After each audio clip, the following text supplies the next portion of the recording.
आचार्य द्रोण और घटोत्कच का अंत। महाभारत की कथा में दो ही बालक ऐसा हुए थे जो वीरता, धीरता, साहस, शक्ति, बल, शील और यश आदि गुणों से युक्त थे। एक अर्जुन का पुत्र अभिमन्यु और दूसरा भीम का पुत्र घटोत्कच। 14वें दिन सूर्यास्त के बाद भी युद्ध चल रहा था। घटोत्कच और उसके सभी राक्षसों ने मायावी युद्ध शुरू कर दिया था। कर्ण और घटोत्कच में उस रात बड़ा भयानक युद्ध हुआ था। घटोत्कच की प्रहारों से कौरव सेना सामूहिक रूप से मारी जाने लगी। चारों ओर से प्रलय सी मच गई।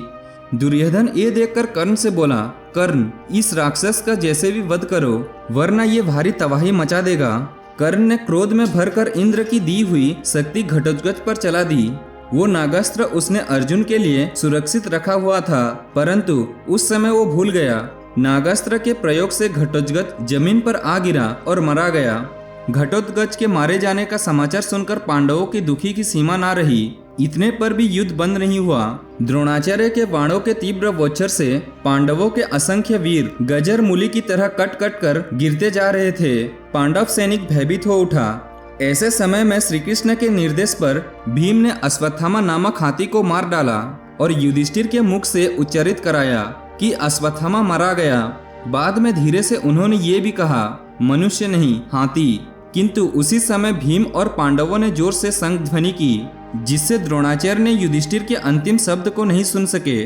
उन्होंने केवल इतना ही समझा कि उनका पुत्र अश्वत्थामा मारा गया। सेनानायक द्रोण ने इतना सुनते ही दुखी होकर धनुष बाण रख दिए और रथ में ही समाधि लगाकर बैठ गए। दुष्टयुम्न तो इसी अवसर की तलाश में था। वो तेजी से द्रोणाचार्य की ओर हाथ में नंगी तलवार लेकर बढ़ा। ये देखकर चारों ओर हाहाकार मच गया, परंतु द्रुपद का पुत्र दुष्टयुम्न रुका नहीं। उसने एक ही वार से आचार्य द्रोण का सिर धड़ से अलग कर दिया। द्रोणाचार्य की मरते ही कौरव सेना में भगदड़ मच गई। पांडव सेना ने भागते हुए कौरव सैनिकों पर बाणों की वर्षा करके असंख्य सैनिक मार डाले। इसी प्रकार धर्म युद्ध अधर्म युद्ध के रूप में परिवर्तित हो गया। मिलते हैं अगले एपिसोड में।